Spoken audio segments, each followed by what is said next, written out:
Hello, I'm Shannon Tiezi from the Diplomat, and I'm here today at the Center for Strategic and International Studies, where I'm happy to be joined by Dr. James Lewis.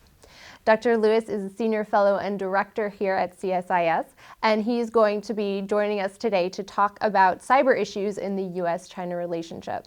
Dr. Lewis, thank you so much for joining us. Thanks for having me on the show. So a couple weeks ago, we had a brand new report issued by a group of private cybersecurity firms that claimed to have discovered a new cyber threat group originating from China, presumably with the backing of the Chinese government. They called this group Axiom, and they said it was highly sophisticated, even more so than some of the other groups that have been discovered. So what can you tell us about this new group Axiom? What is actually new about it? Nothing's new about it. This is a consistent Chinese behavior. At any given moment, there's probably more than a dozen of these programs running with U.S. and Western targets. This is just par for the course. And a lot of times these companies put out these reports as a kind of quasi-press release. So it's nice that they found it, but the line forms to the left when it comes to Chinese espionage programs. Are there any marked differences in the way some of these different Chinese groups operate? For example, the PLA unit that was discovered versus this group. Are there marked differences in how they operate, what they're targeting? Not really. The groups tend to be relatively similar in capability within a range and have relatively similar targets in the sense that they're going after economic information, technological information. The one thing that was a little different about this new reported group, by the way, that isn't their real name. That's the name that the Western company made up for them. If they are indeed more sophisticated, in the past the Chinese have been a little noisier, but it's relatively consistent with multiple groups engaged in this kind of activity. This has become a major issue in U.S.-China relations, with the Obama administration emphasizing that this sort of behavior needs to stop. But the consistent Chinese response has been, first of all, that they don't engage in cyber espionage, and second of all, that the U.S., given the Snowden leaks and the revelations about the National Security Agency's own cyber espionage activities, that Washington has no grounds for accusing other countries. How would you respond to these? Well, it's a complex answer, and I think you have to say a couple things, which is, first of all, in private now, the Chinese will admit that they engage in cyber espionage. So at least in private, their tone is changing. It's ridiculous for them to deny it. You can get even the pictures of the Chinese hackers. So the evidence is overwhelming that China engages in cyber espionage. And in fact, they're the leading cyber espionage entity targeting the United States. And how to respond to them? I've been in the room with senior U.S. officials who have said the following. China, before Snowden, by the way, China is a great power, and we expect great powers to spy on each other. When China stole the information on the F-35, it was embarrassing and we were angry, but we recognized China's right as a great power to do military and political espionage. What we object to is China's engaging in economic espionage. A recent example is they stole the formula for White House paint and gave it to a Chinese company, which is now marketing a competing product in China, to harming the American company. That's what we object to, the economic espionage. And by the way, it's worthless to deny that you do this because we do spy on China, and so therefore we know exactly what China is doing. And the response was interesting, which is the Chinese basically said, look, you're trying to draw a line between espionage for national security purposes and espionage for economic purposes. And in China, that line isn't so clear. Building our economy, growing our technological base, those are national security issues for us. So that's kind of the crux of the matter, is getting the Chinese to play by the rules of the global economy, rules for trade and intellectual property. It goes beyond cyber in that sense, and it's going to be a tough fight, in part because I'm not sure the West has the stomach for this battle.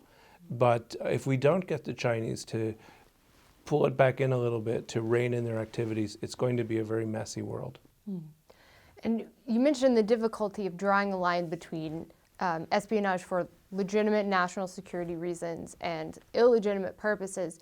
And with China, that issue gets even more blurred than the divide between political and economic, because purely within the political field, you have China targeting NGOs, democracy activists, Tibetan advocates, who China would see as definite national security threats, but the U.S. government might also view that as unacceptable. Has there been any dialogue on that particular issue, on it as a free speech problem? China's on the losing side of history in this one, and it's going to be difficult for them to admit that because it fits into the larger problem of the continuation of a century of reform in China, moving from the empire to a republic to a party-controlled state. And they're approaching another transition, and that transition will change the role of the party. Very great reluctance to admit this. And when I want to tease the Chinese, I tell them, for the United States, a group of old ladies doing Tai Chi in a park is not a national security threat. But for China, it is. And that's where we're going to have a dilemma, because this issue of cybersecurity is, for China, its first priority is domestic stability and the preservation of party rule. We are target number 2. Target number 1 is their own population. And their dilemma is, yeah, the Russians agree with them that free speech is a bad idea, but the Indians don't, the Brazilians don't, most of the world doesn't. They're on the wrong side. And so when you hear about the BRICS, remember that the Indians and the Brazilians like free speech as much as we do, and they're never going to go along with any Chinese proposals. President Barack Obama is due to meet with President Xi Jinping in Beijing next week, and Obama's staff has said that he is definitely going to raise this issue. Do you see any progress coming out of the Obama-Xi meeting on this front? The Chinese have a decision to make. They are more powerful. It's not the 1990s, and we have to be respectful of China's new stature in the world, right? At the same time, they cannot simply pretend that they aren't doing this. It's a ridiculous fib. They need to get over it. But they've held their cards very close to their vest. I know they are calculating what's the right response, and there's 2 choices.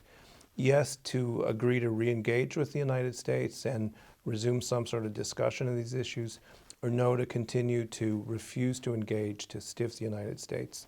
We'll see what comes out of that, but I think they know that whatever position they take, they're going to face increased pressure. This is not going to go away. They're not going to be able to pretend it isn't happening, and they need to re-engage. It's not Mao. Mao could sit there and say, I'm not going to talk to anyone, I'm going to dance around in the streets. This isn't what China can do anymore. It's a global power, it has global responsibilities, and it needs to live up to them. Do you feel that the Chinese have maybe painted themselves into a corner with their insistence that they don't engage on this, and then with their insistence that the U.S. needs to recognize its own role in cyber espionage so that the Chinese will be willing to resume these discussions? They very much place the onus on Washington for solving the problem. Yeah, and the U.S. has admitted to the Chinese that it spies on them, right? So that it shouldn't be an issue. What the U.S. is willing to agree to do vis-a-vis China in terms of a trade, are we willing to constrain some of our own activities? That's a good topic for discussion, but it has to come out of discussion. They're not going to get any unilateral concessions. They're not going to get us saying we're going to stop doing things without them agreeing to do anything, without them even beginning to admit in public that, yes, they do this. Now, no country stands up and does a press release on, I spy on other people. That's not what we expect. But the private discussions between officials have to be more mature, more responsible. It's fair to ask the U.S. to change its behavior, but only on a reciprocal basis. We should change, but maybe the Chinese should change too. And on this one, I think, again, it's not just the U.S. The Chinese tend to miscalculate how their actions are perceived, when they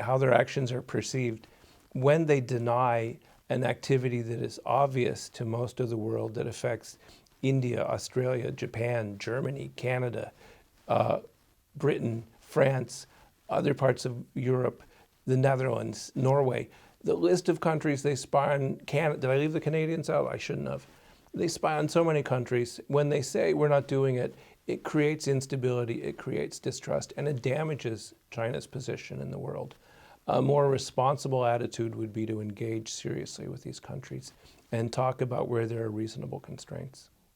Do you see any signs of progress that maybe we're starting to begin this process of more honest discussion, or are we still stuck at square one? We're not stuck, it's getting worse. I see the Chinese feeling that Europe is sort of a spent power. I see them feeling like they can ignore many of the other countries. They don't mind irritating the Japanese. In fact, they kind of enjoy it.